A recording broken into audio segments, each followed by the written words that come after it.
चला तर मग आज मी ना सकाळची सर्व कामे आवरून असं मुलाला शाळेतून घेऊन यायला बाहेर निघाले होते, तेव्हा असं बघा किती छान वातावरण झालेलं आहे. म्हणजे एकदम ऊनही नाही, पाऊसही नाही आणि एकदम थंडगार हवा, खूप भारी वाटत होतं. एकदम फ्रेश वातावरण. आणि हो, इकडं आहे आमचं, म्हणजे आम्ही इकडं त्या साईडला राहतो ते. आणि हे आता मुलाला मी घेऊन येते, तोपर्यंत तिथूनच ना येते वेळेस दुकानातून मला काही सामानही घेऊन यायचं आहे, तेही घेऊन येते मी. आता आम्ही निघालो आहोत घराला. आता मी त्याला घेऊन आलेले आहे त्याच्या शाळेतून. तो म्हणतो की मला ऊन लागत आहे. मी म्हटले की बघ किती छान इकडचं तिकडचं वातावरण आहे. त्याला काही गोड बोलून घेऊन यावंसं लागतं, म्हणजे घेऊन यावंच लागतं, नाहीतर त्याचे खूप नखरे असतात. त्याला ओल्या ह्याच्यामध्ये चलावंसं वाटत नाही. हे पहा, नंतर ना मग मी आल्यानंतर हे छान असे लाडू बनवले. ते कशाचे ते मी सांगते. ह्या माझ्या रात्रीच्या उरलेल्या 2 ते 3 पोळ्या होत्या, त्याचे मी हे लाडू बनवणार आहे. त्यासाठी 1 वाटी गूळ, 4-5 बदाम, 4-5 काजू, थोडीशी खसखस आणि चवीसाठी ना बडीशेप वापरलेली आहे. इथं आपण विलायचीची पूड किंवा सुंठ वगैरे म्हणजे आवडेल ना त्या आवडीनुसार टाकायचं. ह्या रात्रीच्या पोळ्याचा आपण नेहमी म्हणजे उपीट किंवा काही ना काही बनवतच असतो, पण हा जरा वेगळा असा प्रकार आहे. आणि आपल्या सोबतच घरातले एखाद किंवा अर्धा तरी का होईना लाडू खातीलच याची गॅरंटी मी देते. कारण हे लाडू होतातच इतके टेस्टी ना की बस. त्याची आता मी जे पोळ्या होत्या ना, त्या पोळ्या आता बारीक तुकड्यामध्ये त्याला हे करून घेते. आणि ते आपल्याला मिक्सरमधून थोडं करून त्याची एकदम बारीक अशी पूड म्हणजे पेस्टच बनवायची आहे. चपात्याची चुरा बनवायचा आहे चपात्या त्या पोळ्यांचा. मिक्सरमधून थोडं करून आपण काढून घेऊ. आता तोच प्रकार खाऊन कंटाळा येतो ना आपल्याला, पण काय करणार, खावं तर लागतं. पावसाळा दिवस आहेत, अन्नही असं वाटोळं करता येत नाही, कारण बाहेरही आता म्हणजे टाकून जमत नाही ना, कारण गाई वगैरे खाता येत म्हणजे खायला येत नाहीत. म्हणून हे असं काही ना काही प्रकार मी वेगळं करून खात असते. आता यासाठी थोडंसं मी तूप घेते एका कढईमध्ये 2 चमचे, आणि त्यामध्ये तो आपल्या चपातीचा जो आपण चुरा केला होता ना, तो छान खमंग भाजून घ्यायचा आहे. छान त्याला भाजल्यानंतर एक वेगळाच असं म्हणजे स्वाद येतो.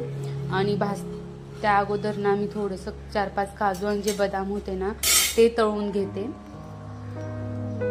आणि ते आता मिक्सरला मी थोडंसं बारीक करून घेऊ. आपण त्याची पण पूडच बनवू, नाहीतर जर आवडत असेल तर म्हणजे असं जाडसरी वापरू शकता.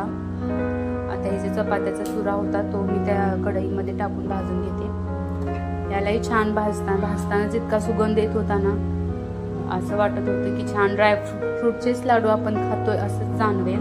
आणि जर चपात्या तर एकदम मऊ असल्या ना तर मग काय विचारूच नका, एकदम टेस्टीच होतात.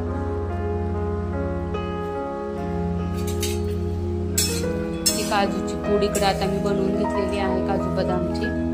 आणि आपलं हे मिश्रण जे आहे चपातीचं जे चुरा आहे ना, तेही आता छान एकदम म्हणजे भाजलेला आहे व्यवस्थित. आता त्याला मी काढून घेते एका दुसऱ्या पातेल्यामध्ये. आणि त्याच कढईमध्ये खसखस पण ऍड करते. खसखसीमुळे म्हणजे एकदम छान चव लागलेली आहे.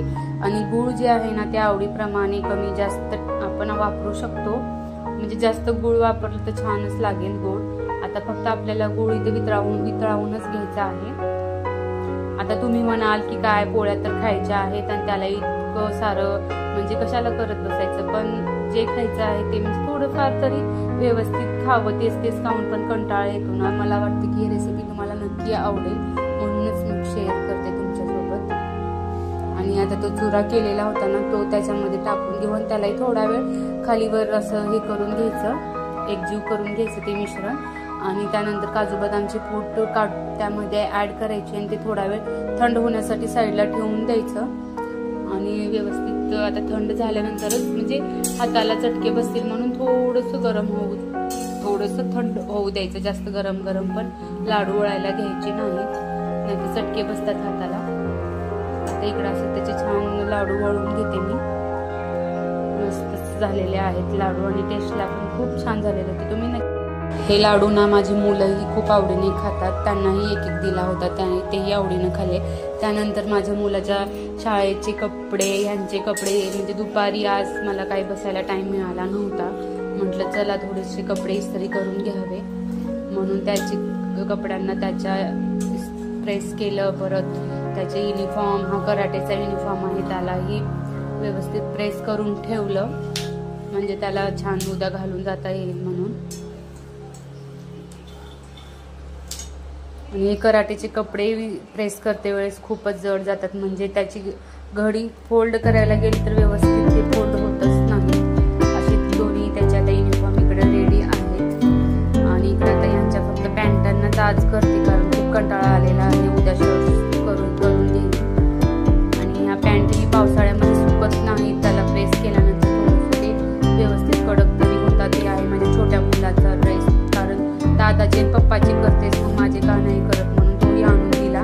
त्याचा हा छोटूसा ड्रेस इस्त्री करून ठेवलेला आहे. आता त्यालाही वाटतं की माझे